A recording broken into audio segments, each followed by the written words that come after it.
Three, two, one. Hi everyone and welcome to another episode of Failure Friday. Today we get to do an in-person one, which is super rare. I think we've done like 3 of those. Today we have a good friend of mine, Gabby Manhertz. She is a health and wellness publicist, investor, mother, and wife, but you left out cook, which is like the first thing I thought you were gonna say.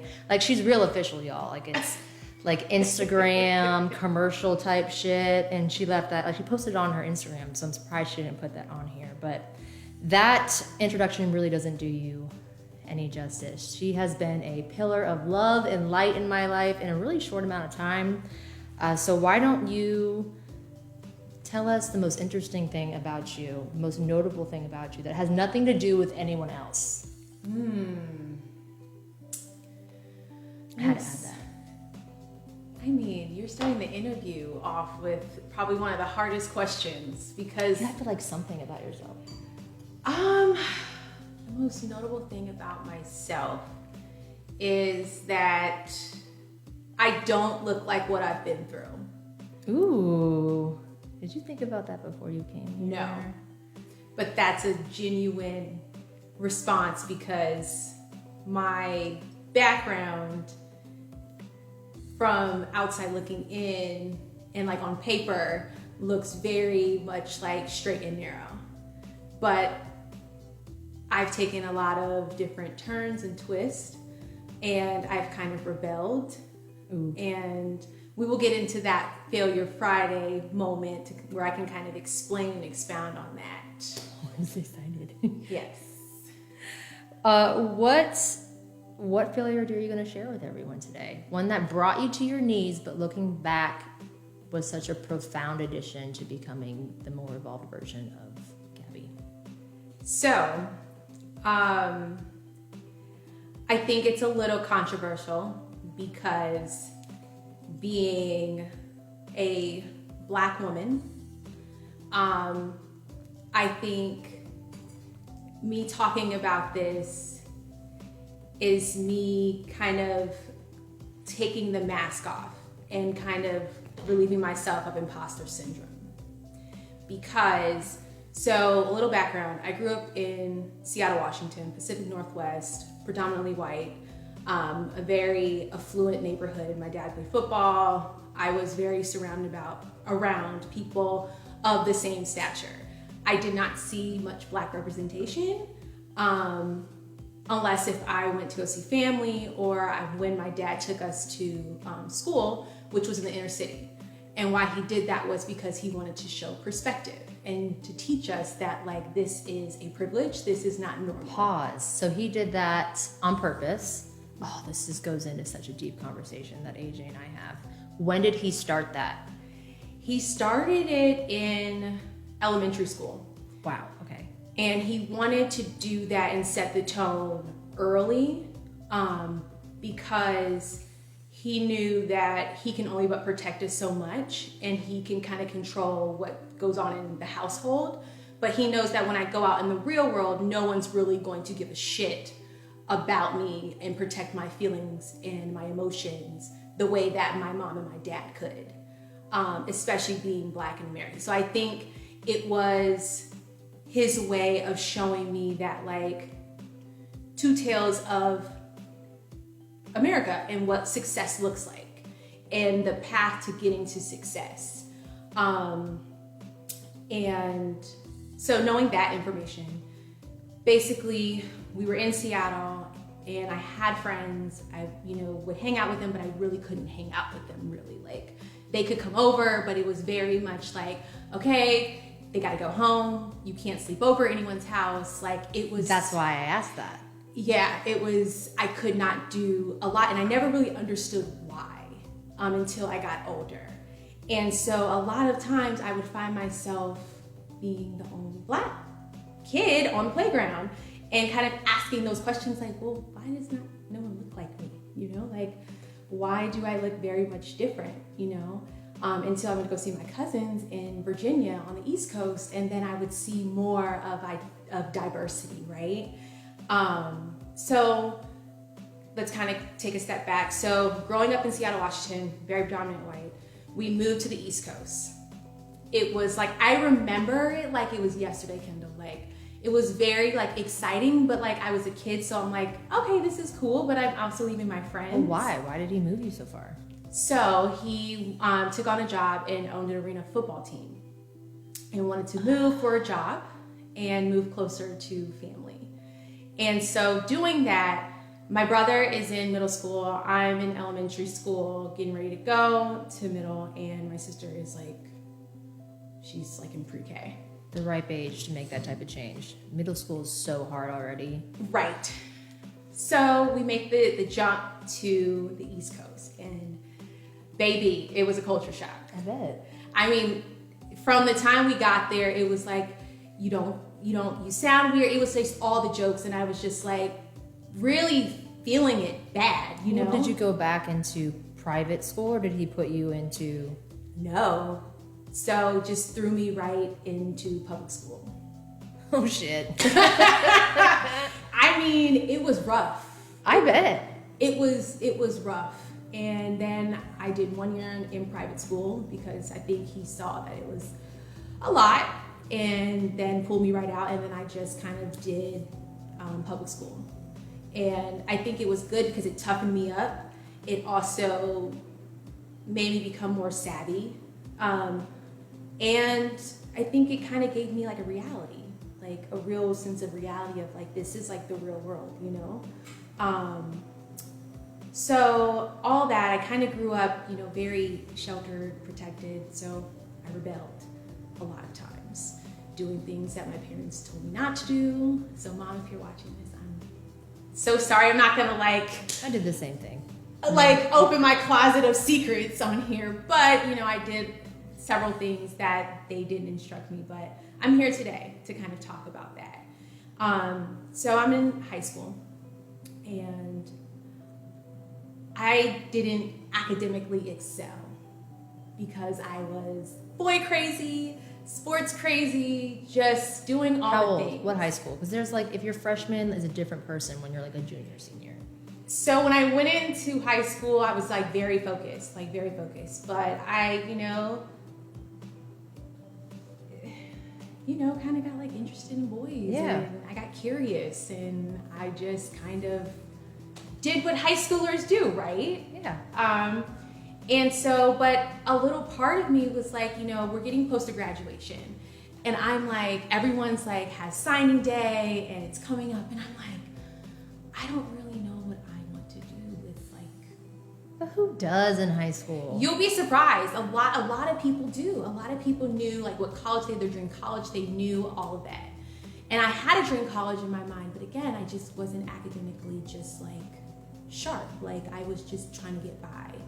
And I told myself, I was like, well, I want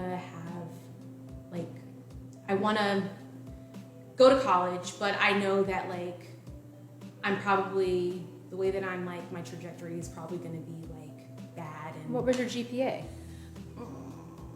Yeah, what was it? I mean, does it matter anymore? it don't matter, but it was like a 2. So wait, so your Daddykins, like they can see what your grades are. Like what is? They can see it, but it was just kind of like they just told me, they were just kind of like, it'll like work itself out. And So they were positive. they were very positive, and they made some phone calls to colleges. Oh, lucky duck. And so that goes into like the privilege of like, they made phone calls to people to try and get me into certain schools. And Did it work? No, that's how bad my GPA and my SAT scores They were like, no, we can't help you. Pretty much. And that was like a reality, like it started setting in. And so the only schools that were willing to take me, and I also play basketball, that would give me a full ride in college, was HBCUs. But that's a beautiful thing. Like I would be thrilled if my kids went to an HBCU, especially if you're yearning for that cultural exposure that you're not getting in your everyday life. Yes. However, when everyone that I'm looking around are going to PWIs, predominantly white institutions, and I'm only going to an HBCU, at that time, HBCUs weren't glorified, and they weren't put in this light of, displaying this beautiful, I'm like losing my words right now, but like this beautiful display of like Black excellence. And like, I didn't know at the time the significance. All I knew was like a different world. And I saw that with Hillman and seeing like, oh, that looks great, but like I wouldn't fit into that. So that's an interesting perspective. So you would say that the purview of Black excellence, the popularity of HBCUs is relatively new, because that's a question, even though it sounded like it wasn't a question, because a lot of my closest friends are Black women, and in college I roomed with Black women, and it was all then HBCUs. I had never heard of an HBCU until I went to FSU and I discovered FAMU. Yes. And the first time as a white woman that I went to the set, I was in awe, because that was, at least when we were in high school, that wasn't what was shown on MTV. Yeah. You would get your music videos and it was strippers, booties, money. You'd get reality TV. At the time it was Flava Flav. I just aged myself. I know. But that was Black culture. Yes. And that's what, as white people, we were absorbing as Black culture. So when I went to FAMU set for the first time, you're seeing doctors, pharmacists, engineers, business majors, military, and they are just thriving amongst people that look like themselves for the first. It brought tears to my eyes. So I was like, oh my God, like this is not. But now I feel like, or maybe it's just because I've been more exposed to it than the average white person, I would say, I feel like it's talked about a lot. Yes. And I think. But you're saying when you were going to college, yes, it was not. It wasn't. But was that your audience?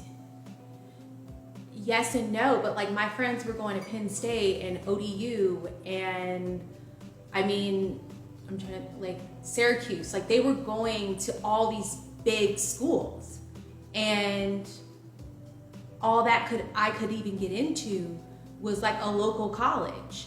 And at that time I was so ashamed, and it took me to actually go to college and go through that experience, and it was the best decision I've ever made in my whole entire life, because it truly prepared me and equipped me with the tools to go out in the world and be successful and carve my own path and create my own lane. When the world wants to tell me no, I'm getting to yes, and I am forever grateful. But while I went through college and went through all of that, some of the shame started to set in, because on my resume, I went to a historically Black college. And sometimes when you're trying to find a job, it's usually about where you went to school, and then you make those connections. And, you know, if you're an alumni of a certain, you know, college or university, sometimes you're the first one to get accepted or even get an interview because of that. And a lot of times I wasn't getting callbacks. I like had to just kind of like push to just even get an interview for an internship or even a job. And I found myself at my first PR firm in DC, a very notable one. I don't want to like name the name, but if you're on LinkedIn, you could definitely see it. But I found myself, it was a very established worldwide public relations firm. I mean, they worked with every Fortune 500 company. I mean, very, very well reputable, award-winning. Well, pause 1 second, because I don't think it's well known just by everybody what PR is. Yes. So if you could go into that a little bit. Yes. So public relations / communications is really being able to storytell in a sense, and being able to take something so small and share it with the masses and make it look very pretty and sell something, essentially. Like, we're salesmen. Like, we are putting together pitches and making things that are so small, or something that's very flat and just plain and vanilla, seem like it's the best of the best. And truly it could be something so small. Like, I feel like I'm repeating myself, but we're fluffers. We're professional fluffers, essentially. Give us an example of a person or an entity that uses PR and why. Oh, I mean, even what you do, like your company, you use communications and public relations and marketing to get your company out there to attract clients, right? Yep. So there's all types of marketing collateral that is sent out. You have ads, Instagram ads. It's all combined in one. So it's not just sending pitches to media. It's also social media, putting together posts, stories, like, or even those sound bites with reels. Like all of that is essentially packaged into PR. We are the people behind the scenes making shit happen, essentially. Yeah. There's a saying that I bet their publicist is tired, that you've never noticed before, but now that I said it, you're going to start seeing it on your phone. And that is when, I think one thing you didn't touch on was damage control. Like when someone fucks up and does something on social media or a platform or a speech or a public setting, PR is the first person they call. And they come in and they are trying to fix the situation, deter what's going on. Like PR is so important and underutilized by small to medium businesses. And I think that there's a common misconception of that, like PR just gets me interviews. That's like a really tiny part of it. They're in a very small part of PR. A lot of times, like we're the cleanup people. You know, PR is not very sexy. It's a very high stress job. And either you like it or you don't. You're built for it or you're not. Thankless. Like, I mean, truly, you're doing a lot of the dirty work. And clients want to see results. They want you to get in front of things. Like that is truly our job, is to get in front of things before shit hits the fan. Exactly. And like we are always the eyes and ears to kind of see what the social landscape is saying about the company, kind of getting a temperature check on their consumers and their audiences and potential customers to kind of see what they want, what their concerns are, and kind of whatever new product or any kind of product or any kind of launch that they're doing resonates with their consumer base. Because if it does, then it'll be a success and it's easy and it translates to sales, right? So we are the brain, the midnight oil, the midnight oil. Like, I mean, I've pulled some all-nighters and the pay is not that great. Really? No. What is the starting pay in today's dollars, you think? Guessing. I would say like Clearly, the starting. I'm not a size 8 anymore. Like my arm just went to sleep. Shoulder, I don't do that anymore. I would say like the entry level is like maybe like. Shut up! You're 40, fix your lips. Like 45, and also she went like.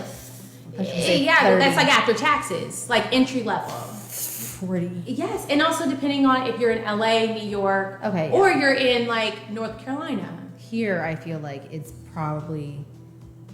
I would say it's about like 55. When I graduated college, it was 40-ish. Like that was that average starting salary for just an undergrad. Yeah. If it's 40 still, that's a sad career. I would say it's about like 50, 55, depending on your experience and the campaigns that you've like been on.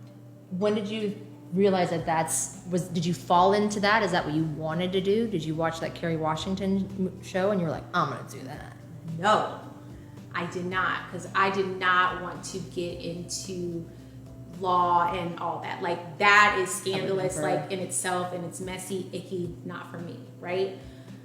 What I remember, again, I'm like aging myself. So on MTV, there was this show called PR Girls. And yes, look it up. It's called PR Girls. And these girls worked with Diddy. I mean, they were like the it girls of the industry. What a great show. I mean, they were doing Diddy's all white parties before like all white parties became like a thing. Like Diddy's all white parties in the Hamptons. Like they were facilitating and running that shit. Like putting together. And I know it was super high stressful. And I know that like with reality TV, you get like the good clickbait bites. How many and stuff. seasons of that was there? Because I don't remember that at all. We're similar age. I think it was like a one and done, like a one hit wonder, and then they were just do that. It was so good though. It was so good, and I just remember being like, damn, I just want to be in a room with movers and shakers, but be behind the scenes. Like I can see everything that's going on, and like I have my clipboard, I have my earpiece, and I'm running shit, but behind the scenes. I don't want to be on the scene. I just want to be a fly on the wall and watch people. But like knowing that like I am putting together the biggest, the hottest, the newest, shiniest thing. Like that was like, that's what I wanted. But I was sadly mistaken. That is not what PR is all the time. And I didn't see a lot of people that looked like me either.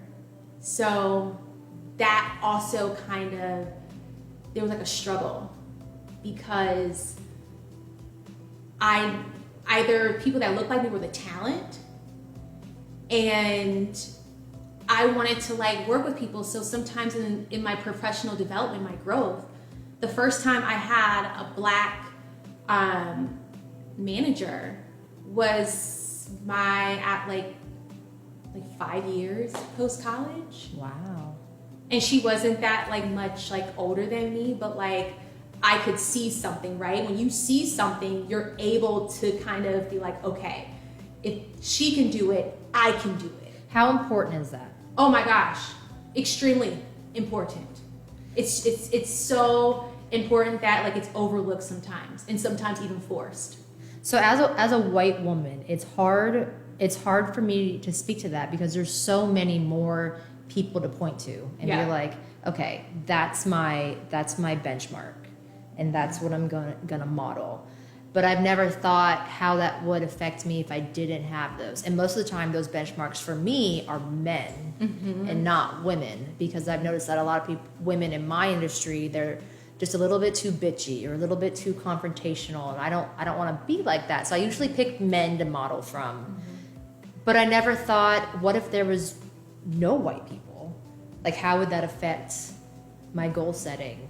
So it's hard for me to even speak to that, but you're saying that is speaking to a much larger issue within the diversity arena. It is. And I think that's where we've got these diversity chief officer. So DCO, diversity, DICO. You got to learn how to say it. Diversity, inclusion, equity chief officer. Wait, what? Diversity, is that real? Yeah. DIE. Diversity, inclusion, equity, or it could be diversity. It's a long acronym. I would just say that, but it's changing. But in the past, I would say like the past couple years, that has been a role that's been carved out because companies and organizations see the need for that. Because if you're recruiting black talent, black and brown talent, what's the retention, right? Like, how long are these individuals staying? That's huge. Like, and then if you look at a 5-year plan, right? Like, we measure it in like 5-year increments. What does that look like? Is your talent tapering off? Are they going elsewhere? Where are they going? In these exit interviews, what are they saying? Like, who are making up these teams that they're working on, right? The clients that we work with and their consumers are diverse. So why are the teams not diverse? It should be that. You know, I feel like oftentimes, if there's an issue, a diversity issue, or a controversial topic that's, stemmed with like race or some type of misunderstanding, oftentimes they will tap the minority to kind of add perspective, which is great, but that also leads to tokenism. And what's tokenism? So tokenism is basically feeling like the only one. And I can say that I have been the token black girl to kind of, when Black History Month comes around, I'm like, I'm your girl, or if there's a panel for Women's History Month, we're checking boxes. But diversity and inclusion isn't a one size fit all, and it's not a checklist. How do you fix that? I don't know. I don't even have the answers to that. I can put together a deck and be like, this is what we need to do. Give you 2 weeks. Right, exactly. You sound like one of my old clients, but like, I don't have the answer. But I would say it starts at the top Mm-hmm. and it trickles down. If the people that are at the head of the table that are calling the shots truly and are making decisions that affect the pipeline and affect the whole entire company and the type of clients that you attain and attract, if it's not diverse, then how do you think the rest is? It's not going to happen. It trickles down, for sure. I could see how that would be a problem. But my issues, because I read so much about this stuff, is how do you fix it? And it's almost like the more you try to fix it, the more you end up with things like tokenism. Because people, if they weren't thinking about it, now they sure as fuck are. Yeah. It's like more than ever now. Yeah. It's like top of mind, which is good. But it's like a red baron. It's like it's good, but sometimes it's so forced and in your face. It's like you're trying to spoon feed me this shit where it's like I'm good. But I almost feel like that's necessary. But is it that necessary? Is it authentic? Is it authentic? And how do you measure that? Because what's authentic to someone might not seem authentic to someone else. And there's some people who might, even if it is authentic, aren't ready for it. Yes. So then they're going to call it inauthentic because they can't digest anything at that point. Yes. It's a mess, but I do think it's important because I think about this stuff all the time. It's like, what do I do with my kids? Yeah. I struggle with personally, and it's probably not that as big a deal as I'm making it, but I've made it a pretty big deal. How do I teach my children that Black is beautiful, Black love is beautiful, Black women are beautiful when their father chose to marry a white woman over a Black woman? Like, how do you teach that? And the best answer I've come up with is you put them in places where Black women are appreciated, and then they see you support that appreciation or deliver that. But I mean, how many times am I going to be in a room full of Black, like forcing it? Like how do you not force that? How do you make that natural? You know, it's like, I just want to say that Kendall has done a great job doing that. I think this was like last year, and I was like getting to know you, and like our friendship has like blossomed since from when I first met you. But like I like gravitated towards Kendall. Starting with the positives. This is going to go downhill pretty soon. It's not. But you made a post. It had to do with exactly that. Talking about, it was around Black History Month, and you went to Target and representation, because that matters. Shout out to Target. They always have a great section. I got her a planner. I got that planner for all of the strong Black women in my life. Sorry, Lexi, you weren't in it yet. You can have mine because mine says Gabe. So. Well, she told me not to call her Gabe, so I wrote, this planner belongs to Gabe.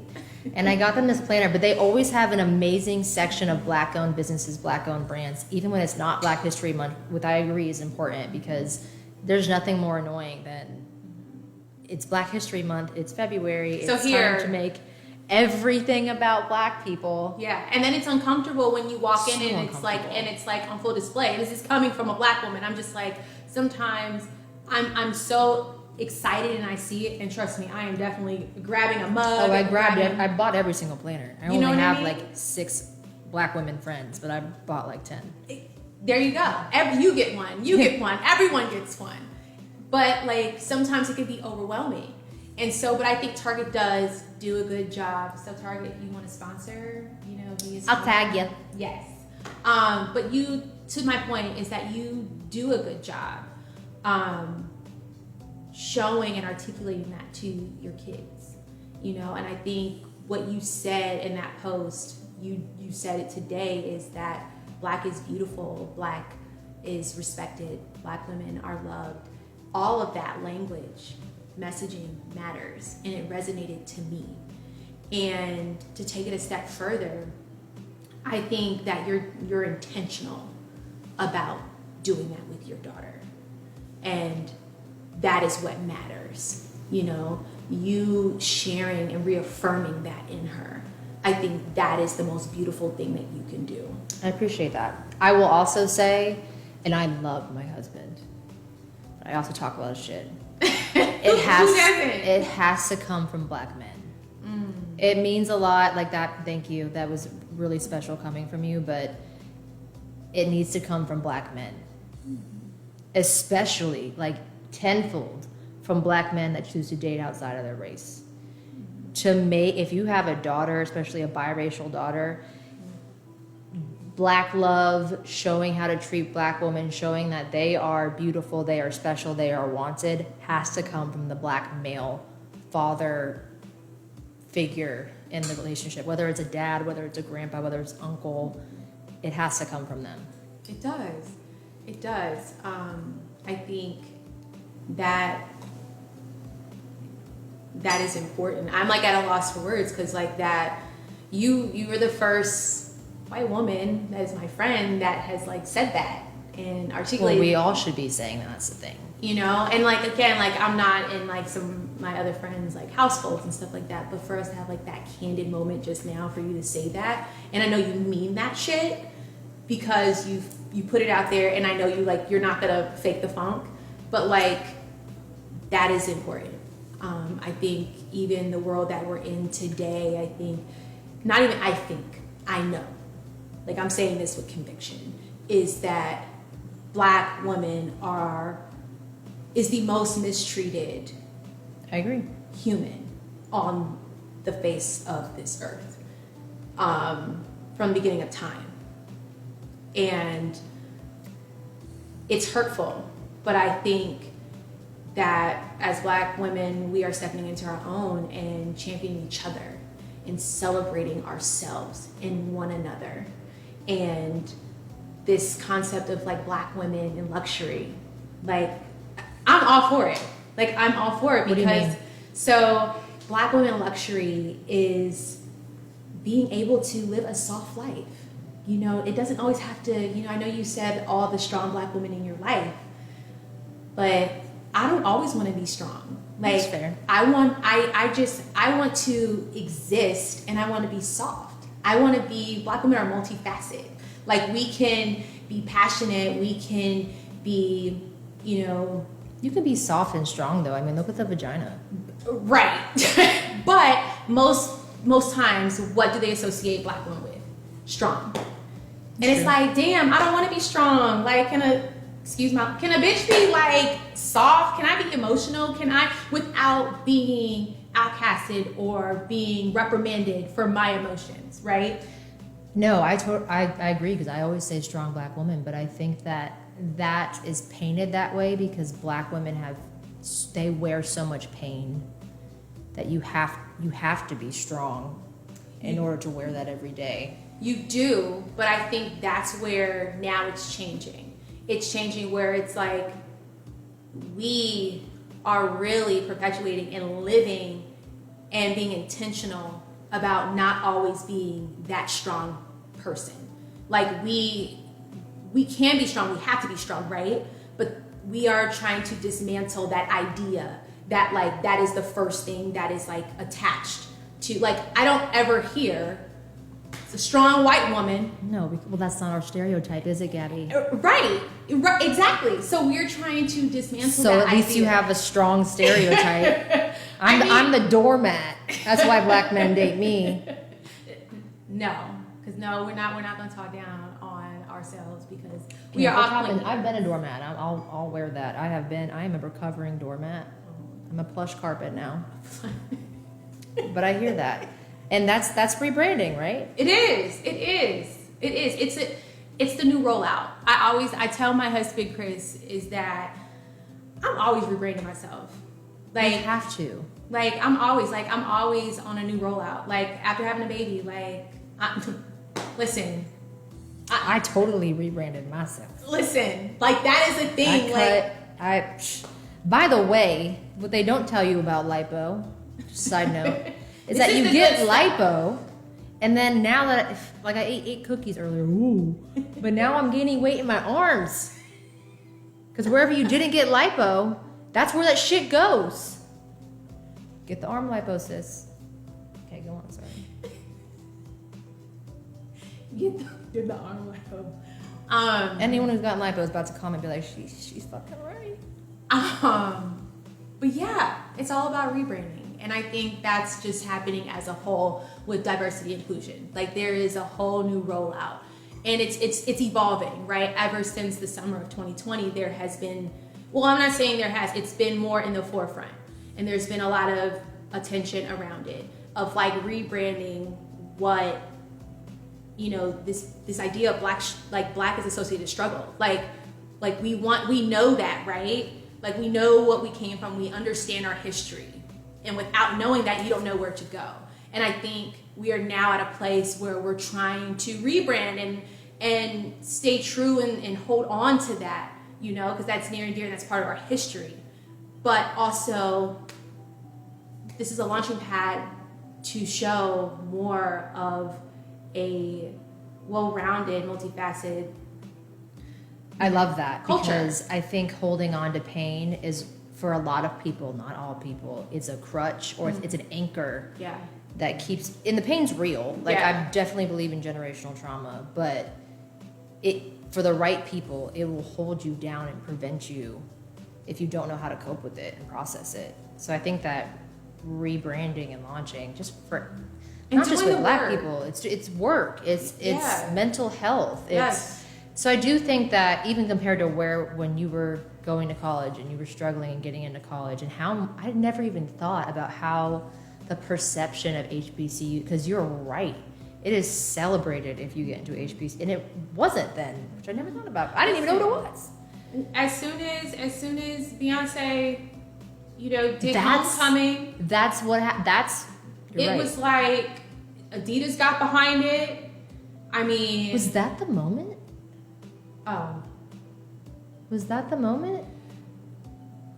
It was on Netflix, and so it was I'll say Coachella. Like, I remember sitting in my living room and watching it, and I cried because the way that her artistry of how she showed and displayed that was so beautiful, and it resonated to me. Like showing the Divine Nine, you know, with sororities and fraternities, and that is so sacred and treasured in Black culture, and the history behind it. I am not Greek, but knowing and seeing my friends online and going through that process and kind of learning about it from an outside perspective, you know, it's so near and dear to Black culture, and it's beautiful. It's so beautiful. It's even so if beautiful. You're not Black. Yeah, like it's beautiful. It is, and so having that kind of, I mean, you get Beyonce behind it, turns to gold, right? And now everyone wants to, fucking you know, queen, man.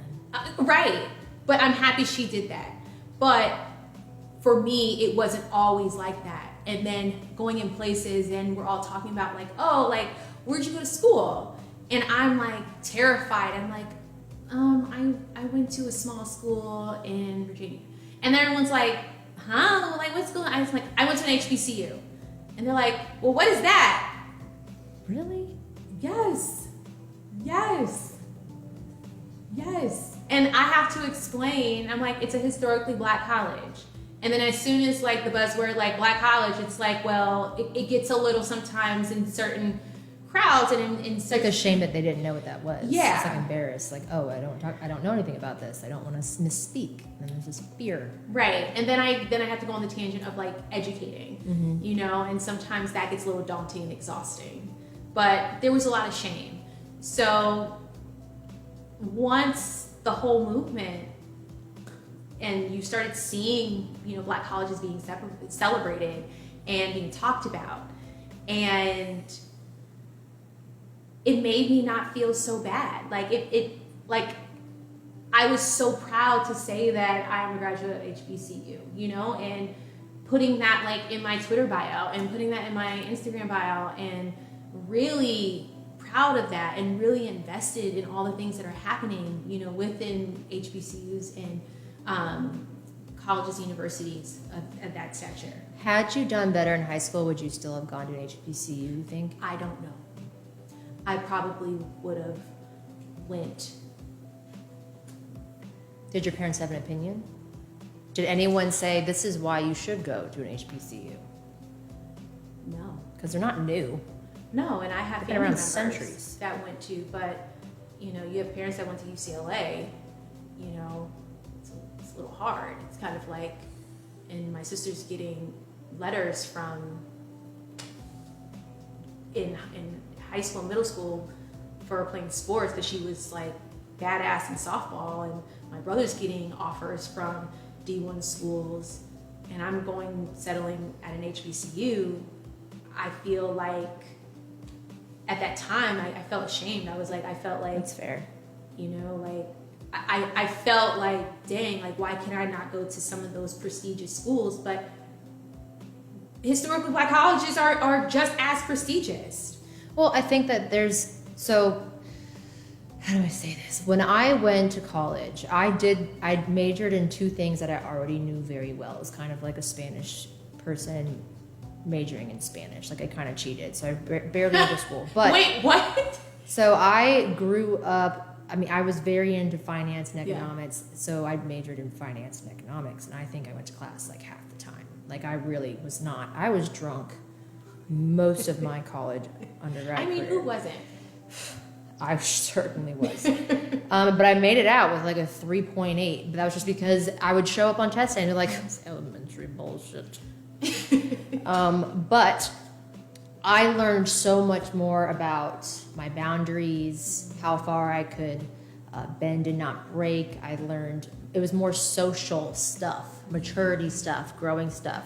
How do you think your education would have been different if you didn't go to HBCU? Like what life skills, people skills, personality skills unique to your HBCU would you not have gotten if you went to a predominantly white institution? I think it's a good question. I think based off of what some of my friends have shared with me and their struggles of being like all the black people on the campuses know each other. Like it's a very tight-knit group, like, you know, and sometimes you feel a little outcasted, and I don't feel that I would have had a well-rounded college experience.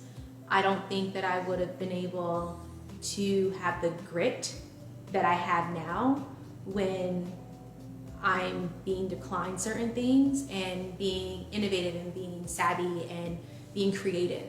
Like I think that going to an HBCU has equipped me with like life skills that are light years beyond if I would have went to a PWI. Like in my own opinion, because I feel like I learned how to adapt very quickly. And it wasn't like I'm in class and like the professors were like saying, no one's gonna give a shit about you and da da da da. It wasn't that. It was just like, it just felt like the real world. It was just like they were hard on us because they cared. And not hard in a way of like, it was a hard and like tough love, you know? But was it positioned to you like this is how it will likely come out in a predominantly white organization? This is how we're talking. Because I almost feel like that's a handicap, right? Because you're in a room full of people, your peers, that have the same struggles. They know the same awkward situations with white coworkers or white friends that nobody else would understand. But in a institution where it's a PWI, you're learning how to truly adapt. Where at HBCU, that's not real life. You're not going to go to work at the biggest PR firm and be in a room of everyone looks like you. Right. That might be hard to get used to after 4 years. But I think my upbringing is what allowed me to kind of be able to adapt really, because I grew up like that. I grew up being the only one, and so that led to imposter syndrome. At what age did you learn how to change the way you behaved based on who you were around? Oh, like code switching? Mm-hmm. Oh, early. What's code switching, Gabby? I feel like I'm like giving like it's like the little cheat code to. You are. This is valuable information. Well, like code switching essentially is, you know, I adapt to my environment, you know, and I make sure that I am presenting myself in a way that isn't how I talk to you is how I talk to like my homegirls, like you're my friend. So I'm talking to you as my friend. Now, if I'm going into a job interview, like I'm not going to be in there being like, bitch, let me tell you something. Like I'm not going in there like that. Everyone does it, but I think it's even more important when, how do I say this? This is going to come out so bad. No, hold on. Before you say that, but I also want to say this. There's an art to code switching. There's an art. And I realize a part of like deflating that imposter syndrome is realizing that yes, I have to code switch, and yes, like I'm learning the language, right? But I also know that if I don't show up as myself authentically, then I'm doing a disservice to myself. You can authentically code switch though. Yes. Like you know the language, like you know the talk, and you can and you know that, right? And you can do that like in your sleep. But there's certain things that like I'm not going to say, and there's a way in which I'm going to say it when I'm in a specific room, right? Like that's being able to articulate and get your point across without being, having some emotional control and self-awareness. Yes. This is one of the biggest places I personally struggle, which is why I'm asking about it. But I will say that me code switching in a room of football wives versus like a room of like my childhood friends is a lot different than I need a drink. Gabby code switching from an interview to like a group of friends, because you're working with a physical perception as well. Yeah. Like I look the same to both of those groups of people. Whether people acknowledge it or not, whether people acknowledge it or not, whether people fucking acknowledge it or not, when you see a black person, there are preconceived notions that most of us have because we are conditioned by society, by media. I don't care. You're not going to like this, and that's fine. But that's why code switching is a more valuable skill for you. Yeah. It is. If that made sense. It allows me and it shows me, like, that's how I move through the world. And especially in the corporate setting. Like, sometimes you got to brown nose a little bit. Like, I learned that. I learned that from one of my dearest friends who is also a white woman. And she is so special to me. Her name is Savannah. And couldn't have been anything less white. But she's so sweet. Like, she's so sweet. I'm sure she is. And so real. And she's a true ally. And I love her. And I remember going into my job. And this is like my last job. And I used to just sit back. Like, and when I first met her, it was like I kept seeing her. Like, I was intimidated. She's like this petite, 5'2", blonde, blue eyes. I mean, smart as a whip. Like, sharp. She dresses sharp. She came in there with her Burberry trench and her Everfull Louis. And I was like, she doesn't look like the rest of these girls. Not the Everfull Louis. Like, I'm like, come on now. Like, we know our bags, right? Oh, yeah. And so, I mean, that's like working woman attire right there. And I was like, and like, she didn't look like the rest of everyone else, but like what really drew me to her is her intelligence and her way in which how she was working a room. And I love that. And I would just like take little bits and pieces, and when we were in meetings, I would always look at her and I would kind of like see how she was working the room and getting her points across and being firm. And I knew that I needed to be firm to be respected, but there was a way in which I had to do it, which I had to code switch. And she kind of taught me that. So I don't have a problem. I found that working with white women and white men, like, I learned the game essentially because I saw how they were doing, and I just would have take what I needed and apply it to me and how I knew how to maneuver through spaces. And that's what you need to do no matter what you look like, first of all. Especially in a corporate setting, you find people, you can tell if you pay attention, especially in a meeting, who's working the room and who's natural at it and who's trying too hard, because it's a feeling. Yeah. And you model, baby. Model. I know it's not like, copy. No, you find certain behaviors. Like, you literally, if you're sitting like this in a meeting, bitch, I'm modeling her. I'm sitting like that in a fucking meeting. You put your hand, and it's that basic though. Like, you model every little every little detail, every behavior, posture, makeup. It's important in the workplace. Like, how is your makeup? Are you doing the winged eyeliner a little bit too much? You better chill the fuck out. Very much. Like, very much. And working in New York in PR, like, I would see these women coming in the office, and I would just be like, damn, that bitch is sharp. Like, and she knows her shit, and she's on it, and no one can tell her anything different. And people, when she walks in, people are telling her, good morning, hi. Not the other way around. Like, you can hi. You know what I mean? Like, that's how you know that, like, you are owning a space and people respect you. When you walk into a room, yeah, sure, sometimes you gotta say, hi, good morning, you know. But, like, when people are coming to you being like, good morning, how are you? That's what I want.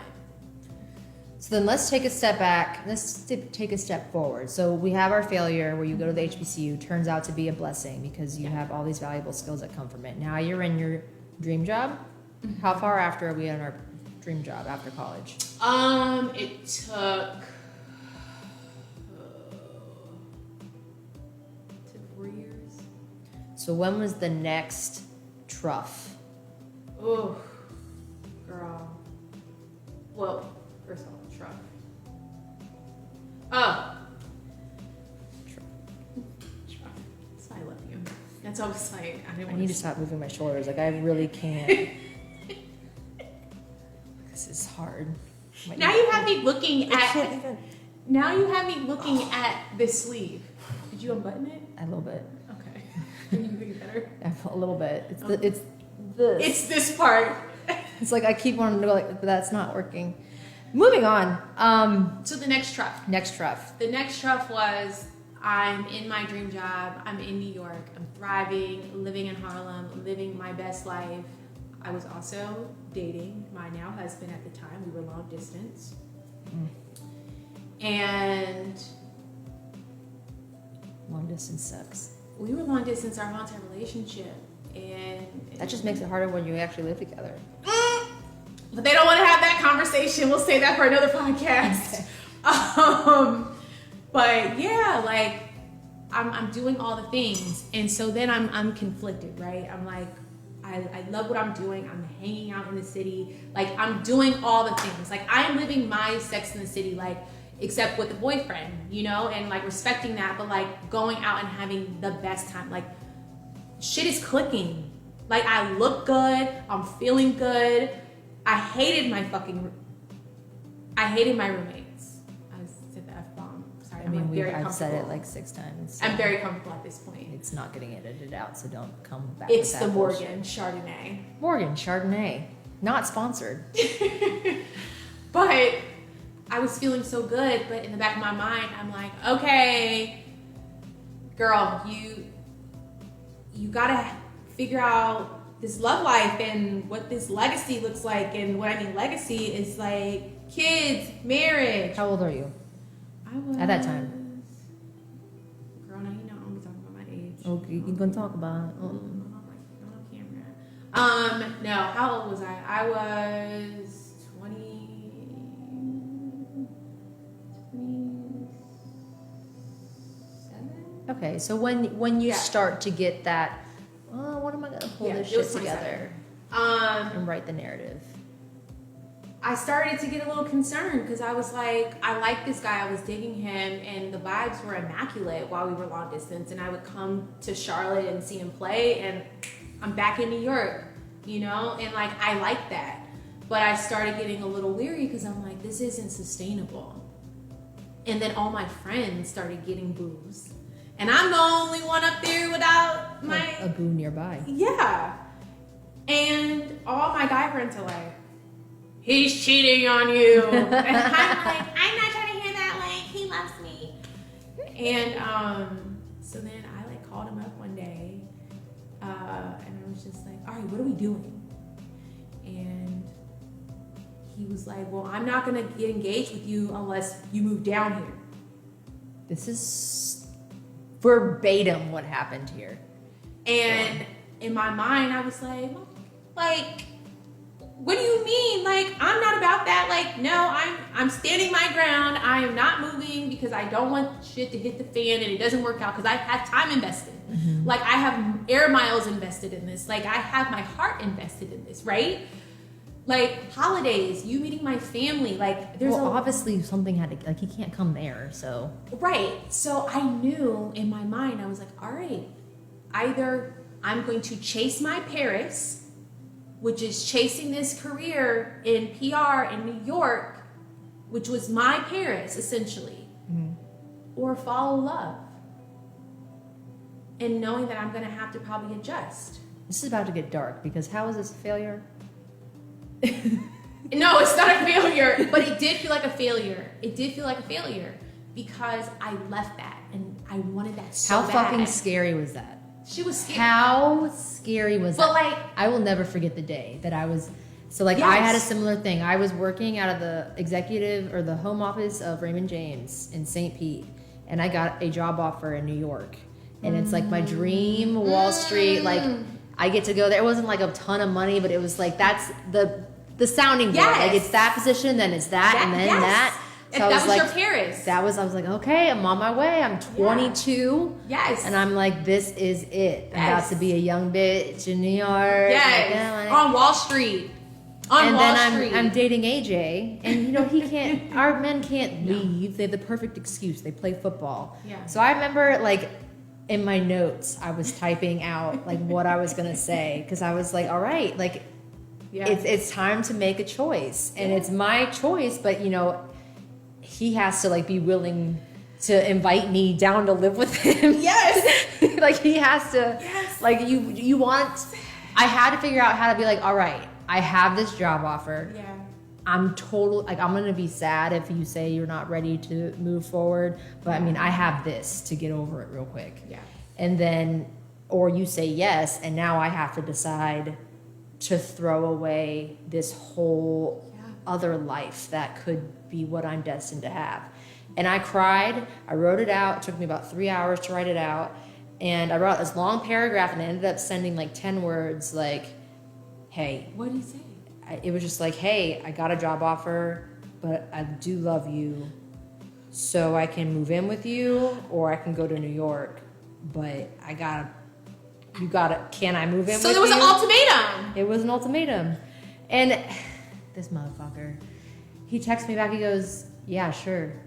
Yeah, sure, like, what? I was like, yeah, sure, you're gonna propose? Like, we're gonna get married? Right. Or like, yeah, sure, I can move to Jacksonville? Right. Or like, yeah, sure, like, can you call me? Yeah. He called me, he goes, yeah, sure. We'll have to move out of the apartment because I don't think there's enough room for all your shit. And I was like, okay. He goes, so can you put that together? And I was like, I guess. And that was how I ended up with this motherfucker. Yeah. But was yours a little bit more romantic? Because mine was pretty much like, no. I was unsure the entire time. Like, are you on board? I mean, I would tell you this. Like, let him tell you. He'd be like, it was definitely an ultimatum. And I told him, I was like, because my lease was getting ready to get up. And so that's even more pressure. Oh, well, you want to talk about pressure? So I was in this 3-bedroom apartment in New York at the tip of Central Park. Like, my view was Central Park. Oh. Like, and I lived on the 29th floor. I could see. It was beautiful. And expensive for then a corner of this studio, a corner, and I was spending $3,500. Oh my god!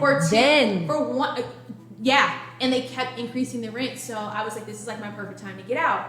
And so I was like, okay, Chris, marry me quick. So I told him, I said, well, I'm gonna put my room on all the apartment listing apps. In New York, apartments go like that, especially rooms, because people are coming and going.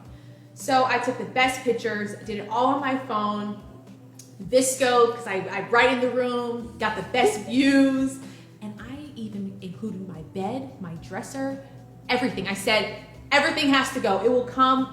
It comes fully furnished. Look at my 90-degree angle. Yes. Like, even my AC unit that I spent $400 on to get installed, and like, because we didn't have central air, you had to have like your own unit. So depressing. It's fucking depressing, but I was so happy in my like 2x4 like room, you know? And So New York. So New York. But I had the best view. It's the best time. There was no obstruction. There was no building in front of it. So it was nothing but natural light. Like it was it. And a candle when the sun went down. And a TV that didn't even work. I love my life. Like, I was like in my room smoking weed, like just being like, what the fuck? Like, you know, I'm trying to find the next move. I'm like, all right, I gotta get out of my room. Like, hey, what y'all bitches doing? Okay, I'm sorry. I gotta like dial it back a little bit. Me word. We're here. But I'm like, that was like my life. So I told him, I was like, okay, literally. So I changed my flight. It's coming down to the last. I'm having showings immediately. So people are coming in. I'm telling them this is like the rent. Wait, why is it your responsibility to sell your apartment when you don't own the building? Well, because like it wasn't like all of us were leaving. So it was grandfathered in. So basically we just rented through her because she owned the apartment. Okay. It was given to her from a relative, and so it's grandfathered. So she controls the rent and how much it is. Okay. You gotta live with that motherfucker? No. She never saw her ever. So if we had issues, we would just call her and she could hang me up there. That was like the best thing.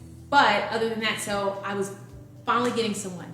So I had this chick, and so she was like, I love it. Oh my God. I said, you could take it as is. I'm like, take the bed. I will strip the bed. I will even give you money to get new sheets. I was like, I gotta go. Like, my shit is packed up. My boyfriend's brother and dad already came, got my stuff. My house, all my shit is in the Bronx, like at his house, because I was adamant on going down to Charlotte. So I'm like, all right, like, it has to go. Last minute, she's like, I need to think about it. You know, this is like a big thing for me. This is my first apartment. Can I meet your roommates? I rallied them motherfuckers up. I said, be here at noon. You're going to interview her. She's coming in here and she's going to like it. Dress up. Look presentable.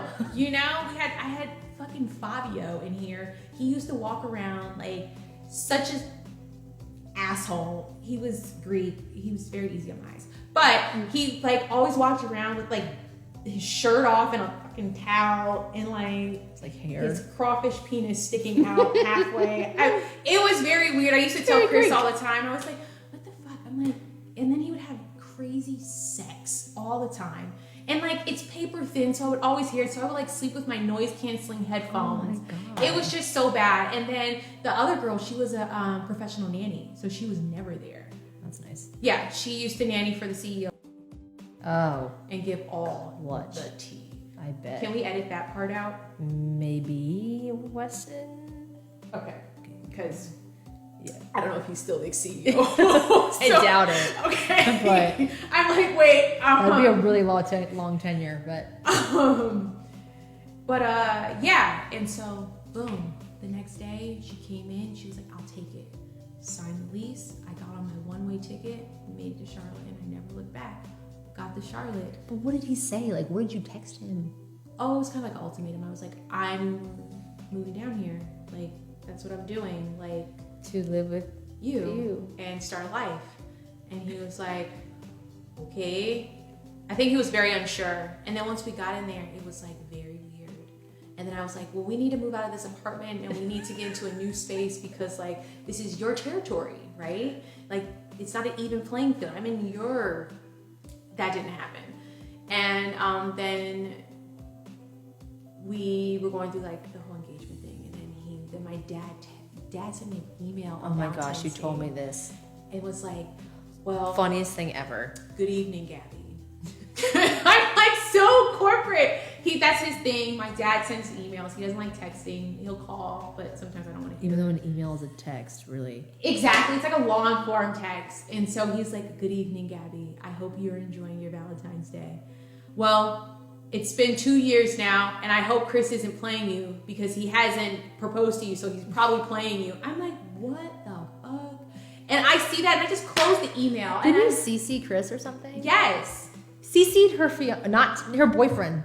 Like, who does that? Like, my father. Someone who's trying to speed up the process. Yes, and he even told me, he said, I'll get my realtor down there and we'll find you a condo. I don't believe in you shacking up, this, that. Like, I mean, he was adamant on, like, he's like, you need to have something that has equity, so like if things don't work out, you can sell it and you walk away with something. Like, yeah, he's looking out for you. You know, like, and that's why I love my dad so much, because he was the person adding perspective. And then my mom also was just kind of like, play house if you want to. Like, why get the cow when you have the milk? No, I agree. My biggest fear was being a single mom. That was my biggest fear. So like that's what made it so scary, right? Moving down there without a ring, because I don't care if you believe in marriage or not, because I have my best friend is not, like Megan is not one of the ones that believes, but marriage, no matter whether it was 500 years ago or it was yesterday, is fucking security. If you're married and that motherfucker cheats on you or treats you wrong or lies, whatever, does anything, that ring is... Morgan, 2019, Chardonnay, St. Lucia, Highlands. Doing the job for the last 45 minutes. But that marriage is security. Marriage is what's going to save your... Like, sorry, guys. I mean, if you're just shacking up... Yeah. Yeah. But like, no one wants to have that by honest yourself. conversation, though. Like, you know what I mean? Like, I know. I hate when I hear people say, well, marriage isn't the same today. It's by law the same. Same. It is. But, like, again... I mean, it worked out, right? Yeah. It definitely worked out, you know, but that was like another thing. And so then I leave my dream job. I have to find a new job. Then settled into a job, thankfully, that was, again, still in sports and entertainment. And I worked on some of the biggest and best campaigns that that were award winning, that I hold near and dear to my heart. And that's when I had my first Black manager at that job. So that was like really dope. It was that late in the game. Yeah. Yeah. And she was so dope. And she was so like, she challenged me to show up authentically as myself. And we worked on the same team. We worked on all the accounts I worked on. She was I reported to her. And seeing that helped me be able to redefine what success looks like. That's awesome. And it showed me that everything in life will always work out. I know that sounds very cliche. No, it's not. I genuinely, any situation you're dealing with, time, I mean, you're right. It's like the most used saying. You know? But time really solves every issue I've ever had. Give it a year, give it 2 years, it gets easier and easier to cope with, to think about, to go back and hash it out. Yeah. What advice, because going back to the failure of, leaving the career that you're on track to achieve for a man goes against everything our millennial culture teaches us to do. Yeah. And that's sad, because I don't think there's something that's so evil about this marriage narrative, build a family, fill the traditional womanly role. I don't think that's as evil as what it's painted out to be. It's not. And social media, the media wants you to think that, you can't be an independent woman and have babies and have a husband and have a healthy relationship. That's bullshit. What advice would you give for the young budding woman who's struggling with that, who does feel like her eggs are rotting and wants to have kids but also wants to have a career? Give yourself grace. Write down a short list of things that you want. Manifest it. Do the work. And the order of those things may change. But give yourself grace.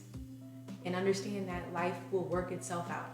And you will always be where you need to be at the time that you arrive. Don't compare. I know it's hard. So hard. But like lock in. Because I locked in and I said by 30, I wanted to do. And I did do. And it wasn't always pretty. We skipped over some very ugly parts of it. But I can sit here and say that everything that I wanted to do, I did do. And if I ever have a daughter, obviously I would tell her, don't do the shit that I did, but take risks and bet on yourself. Yes, I believe in that.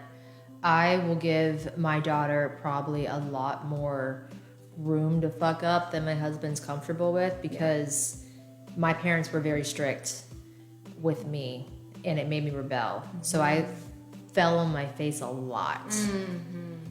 And I feel like I wouldn't have fallen on my face if they didn't make it seem so awesome. Like, why are you telling me? Why are you so hell-bent on not letting me do it? It must be awesome. Yeah. So I really think that taking risk and letting your child take calculated risks that you can observe is so important. So they're not trying to take those risks when you can't observe them. And I also want to say this. I said if I have a daughter, I have a son now. But I think it's a little bit different with boys than girls. Very. So that's why I want to preface that, because I do have a son now. And I would also hope, and I know that he would take those risks, but really if I ever have a daughter, I would really tell her that. And like you said, give her more room to make those calculated risks and fall on her face. But like not let her know that like mom and dad are always here for you, but like sometimes you do got to pick yourself up by the bootstraps and kind of figure shit out, right? On your own. Yeah, because that's what my parents did. And also sometimes I was so embarrassed of the fuck ups that I did. One quick story, which brought us here, is so when I was in New York, I was in debt.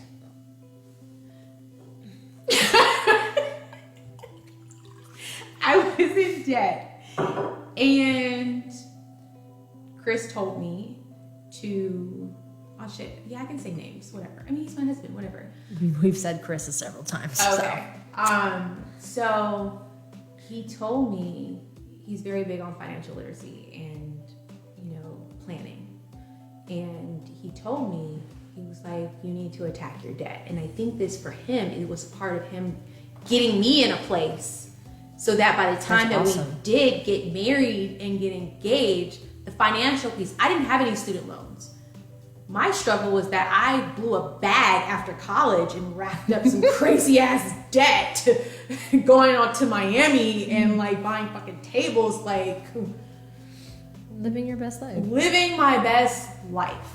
And I like racked up a bill and I had to like attack the debt. I mean, the shit went in collections, like it was bad. And I was just trying to just like, oh my God, I don't want to deal with that. I don't want to deal with this. Like, you know, and he told me, he was like, you need to listen to Dave Ramsey and follow the 10 steps, which also brought me and Kendall together because like, I didn't even know that she had the connection with that. And I was telling her, I was like, that's what made me financially fit. And it made me lock in and be more responsible and take a control and accountability of my financial fitness and being able to stack up my first 10K. And once I was able to do that, then getting a car and being able to navigate all of these real life adult situations. And I didn't realize when I was going through that, I felt so small, but because my husband is also younger than me. So a lot of people don't know that. Like, He's not that much younger than he's me. not that much younger than me, but he's younger than me, and having this young boy, well, he's a young man coaching me, but really he was helping me, and I was ashamed. Every time we talked about money, I would shrivel up. I'm like, I don't want to talk about it. And then the reality hit when I would try to get my first car. You know what my fucking APR rate was? What? Fucking like 22%. On your car? Yes. Jesus. What was Like- your credit score? Oh my gosh. What's like the lowest? Like 400 something? Like 400. AJ's was 420 when we got married. And I was like, what? Yeah, it was so bad. But like finding the right partner will really help you. And again, my steps were ordered, and this man really helped me be able to take accountability and take control of my finances. And so again, like I went through all of these things and it's led me here. Selfishly, Chris also was like, I'm going to marry this bitch. Yes. And I got a 750. Yes. And her 400 is going to bring me down Yes. to a 617, which Yes. is just outside of the excellent credit zone, and I'm fucked because of this bitch. Yes. So he was like, Yes. you're gonna do some Dave Ramsey before I give you a ring. Yes, and that's how it worked out. No, seriously. And he told me, he was like, as soon as you hit your 10K, he was like, I'll match it. That's so sweet. And a bitch was saving. I was like fuck okay. the Louis, fuck the No, Gucci. that's I'm all you not had to going say, Chris. I'm not going to get drinks with you bitches. Like, I'm saving my money so I can get match 401k who? Okay?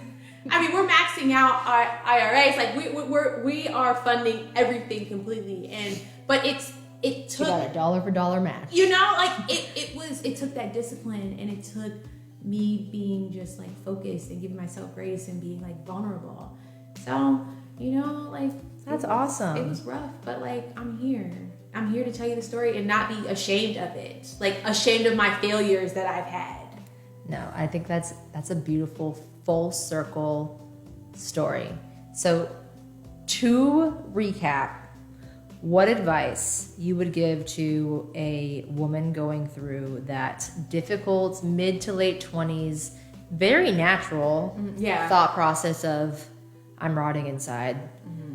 Instagram's telling me to go on a cruise, but my body's telling me to make babies. There is no shame in building that narrative. Yes. There is a reason it has lasted for years and years and years. It is because it is beautiful. Yeah. With the right person. Yes. Don't force it. Yes. And do what your heart tells you. You can have it all. It just might not happen all before you're 30. Yes. And that's okay. I don't know when 30 became the magic number of when you had to accomplish everything in your life ever. And it's not. It's 30 not. is not that. It's so annoying when I'll have like people who are just going through the Dave Ramsey process, and we'll be on the intro call and they'll be like, well, I want to have all of my debt paid off and my house and 20K saved by the time I'm 30. I'm like, all right, you're going to be eating beans out of a can. You're going to be on my New York diet, As eating long as- granola. As long as that's what you dinner. want to do. It's, you don't have, don't put an age on your goals. Put a milestone. Yes. So that's number one. And also the failure, what advice, we skipped this one, what advice would you give the senior who is now, they're a senior in high school and they've realized that, okay, sports isn't going to work out, or academics, I didn't pull it together in time. What do you tell that kid? I would tell them, you know, like, Specifically that black kid.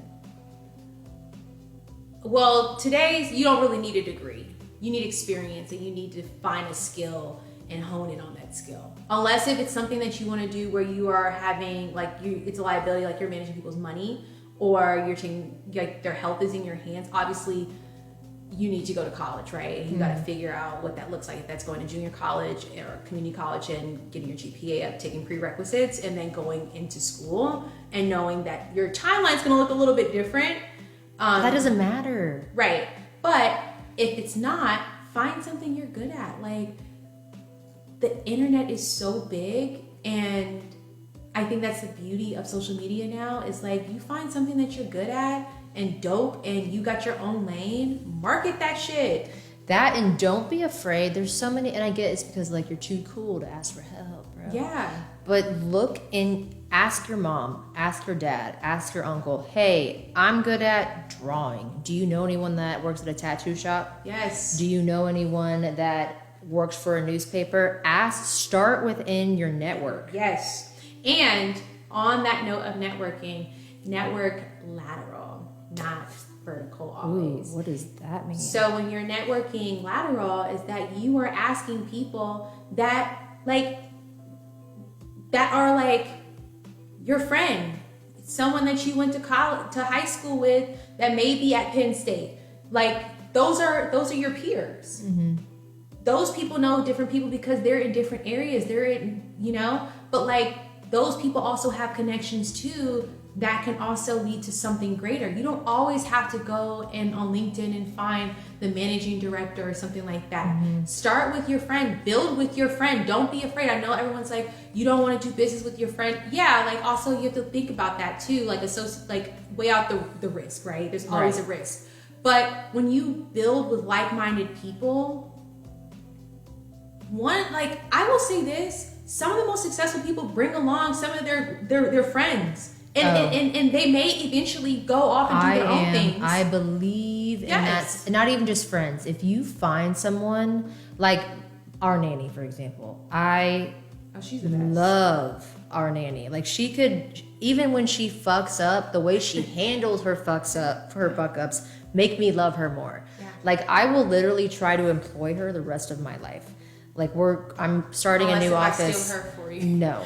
She said that we're her unicorn family and she's done nannying with us. So then I literally was like, okay, well, I'm opening a new office closer to our new house that we're building. Yeah. When AJ retires, we're not going to need you anymore. But I need an office manager. So, like, I will, if you treat me right and I trust you, I will bring you along any way I can help. And that is the key to building a successful team. Yes. Is finding people that you can trust, that demonstrate that they are trustworthy, bring them along. Yes. And they'll bring you along. Yes. So one of you is going to hit the lotto eventually. Yes. So, I mean, that's huge. Build your network, build your team, ask your network.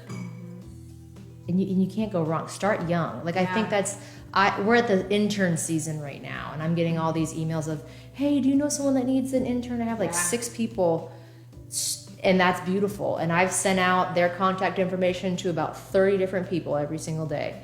That is what you need to be doing. So I think that your story is one that so many kids experience, because they get to that stage where, shit, I'm a senior. I fucked around. I thought football was going to be the answer. I thought softball was going to be the answer. I thought basketball was going to be the answer. Turns out I don't want to play for a D3 school if I can't play for a D1 school. So now what? Right. Then you turn to rapping. I'm just kidding. Well, but she's not.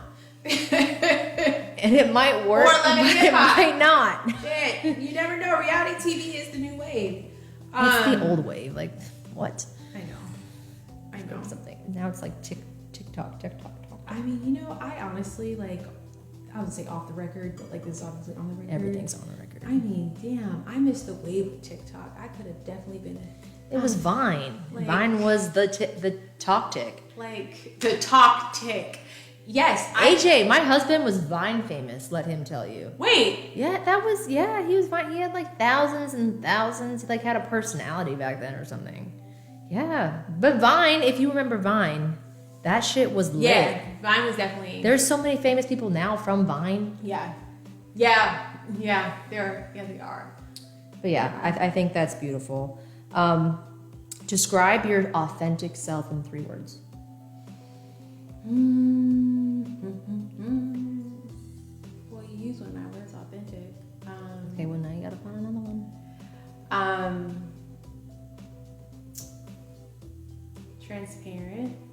Well, that's like a synonym, so that doesn't really count.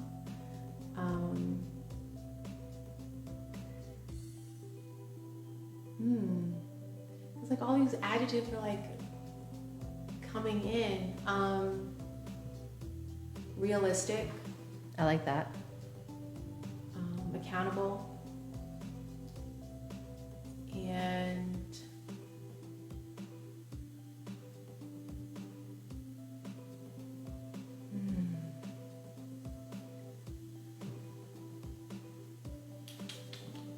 last one. It shouldn't be this hard. It is, because it wasn't on the list of questions I gave you. This one always throws people off. Because you don't want to sound like too confident. Well, like, I would say like that is like. I would definitely describe you as confident. Yeah, but even in your worst moments, I still find you to be very confident. And I've learned to stand confidently in my fuck ups, in my ugliness, in my greatness. Like, that's the only way I'm gonna grow and be stretched. I think accountable is the most rare. It's really hard to find people that own, I could have handled that differently. I think that's the one that I would be most proud of. I'm very proud of that one, because I wasn't always this way. No, you know, like, I used to deflect a lot and not face some of my ugliness and my character flaws. And when someone told me that I had a character flaw, like that shit stung. And I pride myself on being like, I will never have someone else tell me ever in my life, you have a character flaw. Because that shit is deep. Like, What was your character flaw, out of curiosity? I was flighty. Okay. And flighty in a lot of ways. I was unreliable. Ooh, that's the worst. Yeah. Like, and I showed no remorse. I didn't care. I was Sociopath. Okay.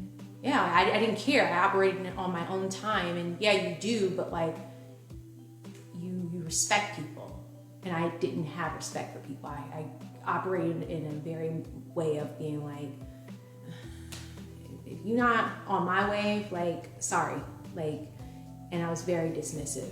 And when that individual, who's no longer my friend and was a very good friend to me, told me that, and we had an honest conversation, I told myself I would never be that.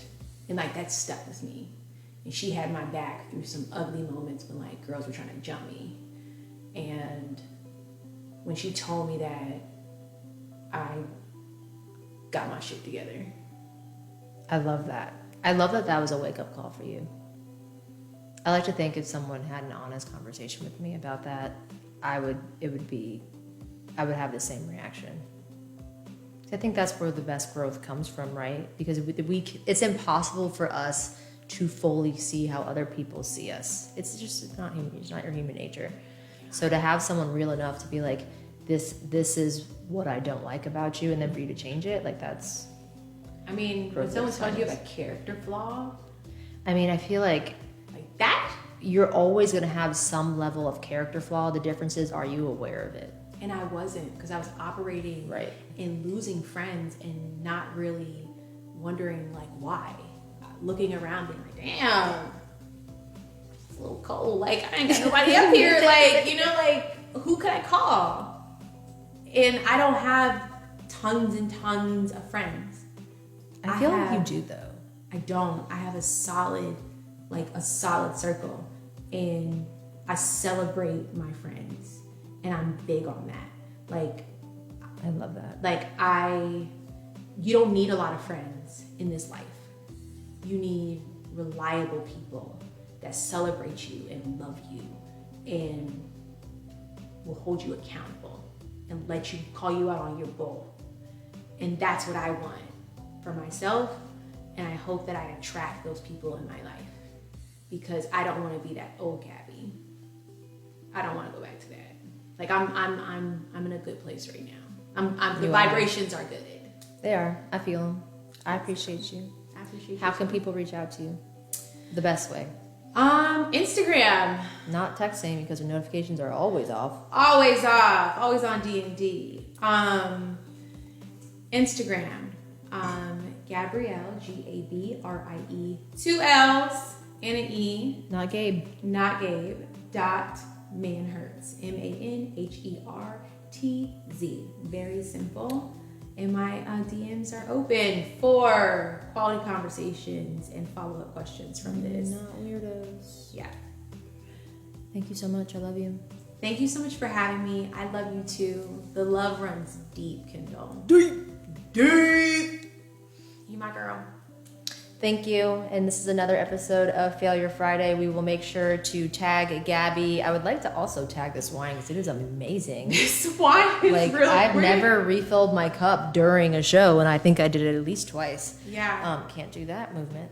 But tune in. We will be posting clips Thursday and Friday, and then, of course, will be posted on all the major platforms. Have a good night.